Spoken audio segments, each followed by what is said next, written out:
Hello लोगोफोर, दिनै 30 October आरो बे 30 अक्ट'बरजों जेसेबांनाखि कारेन्ट एफेयार्स दं बेखौ नोंथांमोननि सिगाङाव आपडेट लाबोना होफैदों आरो बेजों लोगोसे नोंथांमोना बेयाव निउसबो नुनो मोननाय जागोन, जेरै बिटिआर, आसाम, इन्डिया आरो वर्ल्डनि खौरां गासैखौबो नुनो मोननाय जागोन मोनसेयावनो। दा फैदो फारि फारि नायलांदिनि फार्स्टआव कारेन्ट एफेयार्स हिसाबै मा दं बेखौ नायग्रोदो, बिनि उनावहाय नोंथांमोना नुनो मोननाय जागोन बिटिसि आरो बिटिआर एबा आसामनि गासैबो बाथ्राफोरखौ नोंथांमोना नुनो मोननाय जागोन। बा फैदो फार्स्टआव नुनि जे नेशनेल इउनिटि डे हिसाबै फालिनाय जायो 31 अक्ट'बर एबा दिनैनि सानखौनो, अदेबानि दिनै फालिनाय जागोन। दा बेखौ सरदार बल्लभ भाई पाटेलनि मुङाव फालिनाय जायो होनदों आरो बेखौ नोंथांमोना बयबो मिथिगौ। दा बिथांनि मुङाव बे दिनखालिनो एबा नेशनेल इउनिटि डे हिसाबैनो स्टेचु अफ इउनिटि मुंनि मोनसे सरदार बल्लभ भाई पाटेलनि स्टेचु गायसननाय जादोंमोन गुजरातनि नर्मदा जिल्लानि नर्मदा दैसा सेराव। दा बेनो बुहुमनि बयनिख्रुइबो जौसिन स्टेचुमोन मुसुखा, जेराव 182 मिटार दङ आरो बेखौ डिजाइन खालामदोंमोन रामभि सुतार बिथाङा। बेखौ 2018नि 31 अक्ट'बर एबा दिनैनि दिनावनो बेखौ बेखेवनानै होनाय जादोंमोन फार्स्ट टाइम। दा बेखौ नोंथांमोना नुनो मोननाय जादों। बेनिफ्राय नुगोन नाम्बार 2, उरिष्यानि रायजो सरकारा Sumangal and student scholarship web portal launch खालामदों होनदों। दा बेखौ उरिष्या सरकारा फोसावनानै होनाय जादों Sumangal and student scholarship web पर्टेलखौ। दा उरिष्यानि नोंथांमोनहा नायना लानांगोन सरकार, बे जाहैबाय चिफ मिनिस्टारानो दङ नवीन पाटनायक, गभर्नर जानानै दं गणेश लाल, केपिटेल भुबनेश्वर। बेनिफ्राय दङ नाम्बार 3आव बस्टनाव जानाय इन्टारनेशनेल फिल्म फेस्टिभेल 2020आव भारतनि एक्टर अमपुरी बिथांनो लाइफ टाइम एचिभमेन्ट एवार्ड होनाय जादों होनदों। जे इन्टारनेशनेल फिल्म फेस्टिभेल 2020 बेखौ बस्टनाव खुंनाय जादोंमोन। दा बेयाव भारतनि एक्टर अमपुरी बिथां, बयबो सिनायगौ बेखौ, अमपुरी बिथांनो लाइफ टाइम एचिभमेन्ट एवार्ड होनाय जादों होनदों। बेखौ गोसोआव लाबानो जाबाय। दा बिथाङा हारियानानि आम्बालायाव जोनोम मोननायमोन अमपुरी बिथाङा। आरो आद्रा थानाय जेसेबांनाखि इन्टारनेशनेल फिल्म फेस्टिभेल 2020नि बे गासै बाथ्राफोरखौ नोंथांमोननो उननि भिडिअआव बेखौ स्पेसियेल बानायनो थिरांथा लानाय जागोन, बेखौ नोंथांमोना नायगोन होननानै मिजिंथिबाय। बेनिफ्राय दङ नाम्बार 4आव United Nations global climate action award 2020खौ ग्लबेल हिमालयान एक्सपेडिसन मोननो हाबाय। 2020 मायथाइनि United Nations global climate action एवार्डखौ मोननो हादों होनदों ग्लबेल हिमालयान एक्सपेडिसनआ। बेनिफ्राय नुगोन नाम्बार 5आव भारतआ गोदानै चिफ इनफरमेसन कमिसनार थिसनबाय होनदों। सिगाङाव भारतनि चिफ इनफरमेसन कमिसनारा बिमल जुल्कामोन। दा बिथाङा गैलिया, रिटायार जाबाय। दा बिनिफ्राय दा गोदानै थिसननाय जादों नैबे जसवर्धन कुमार सिन्हाखौ भारतनि गोदान चिफ इनफरमेसन कमिसनार हिसाबै थिसननाय जाबाय होनदों जसवर्धन कुमार सिन्हा। बेनिफ्राय दङ अन्ध्र प्रदेश सरकारा गनायथि गैयालासे जौ लोंनाय एबा निसा लानायखौ बन्द' खालामनो थिरांथा लानाय जाबाय होनदों। जे अन्ध्र प्रदेश सरकाराव दा बेयावहाय रायजोनि बाहेरायाव गावसोरनि रायजोनिफ्राय दिहुनजानाय जेसेबांनाखि एलक'हलफोर दं बेखौ बारहोनाय जानाय नङा होनदों। आरो रायजोनि सिङावबो पारमिसन गैयालासे माने पाब्लिक प्लेस बायदिसिनाफोराव जौ लोंनायखौ आयेन बेरेखा होननानै बिथांमोनहा बेन खालामनानै दोननाय जाबाय होनदों।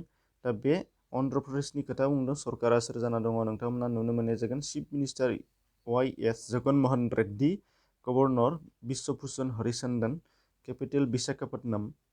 बेनिफ्राय दङ इउ.एस.ए.आ भारत हादरनि नेभिनो F-18 नाभेल फाइटार जेट हरनो थाखाय बिथांमोना थिरांथा लादों होनदों इउनाइटेड स्टेट्स आमेरिकाया।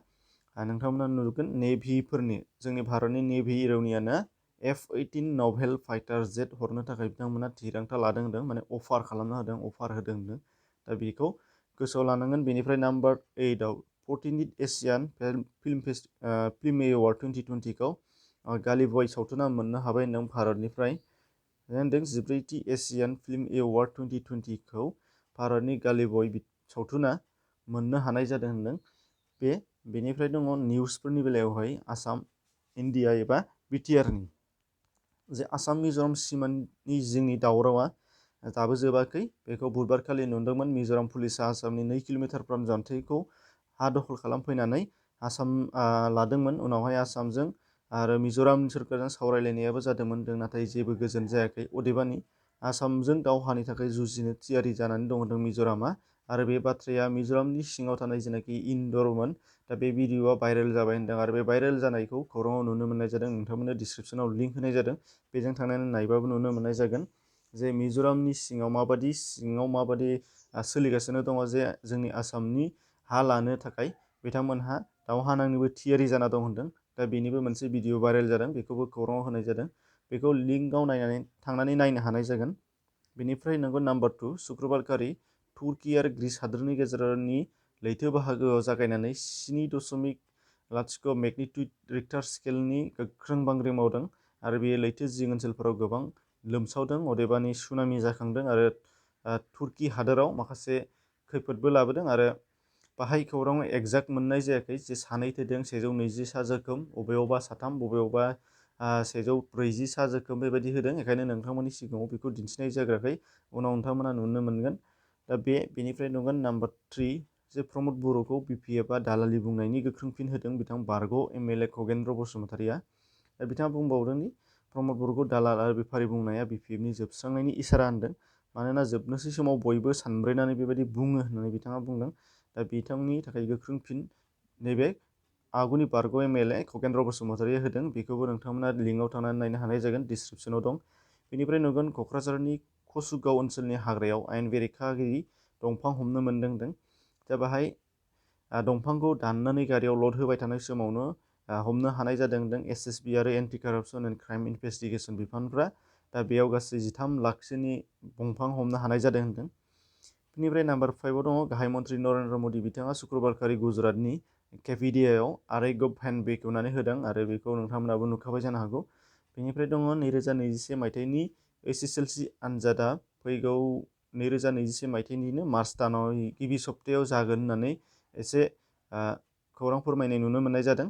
नाथाय रुटिन होनाय जाथ'वाखै, बेखायनो एक्जाक्ट बबे डेटनिफ्राय जागोन मिथियाखै, नाथाय मार्चनि फार्स्ट सप्तायावनो बेयो जागोन बेखौ होखानाय जाबाय।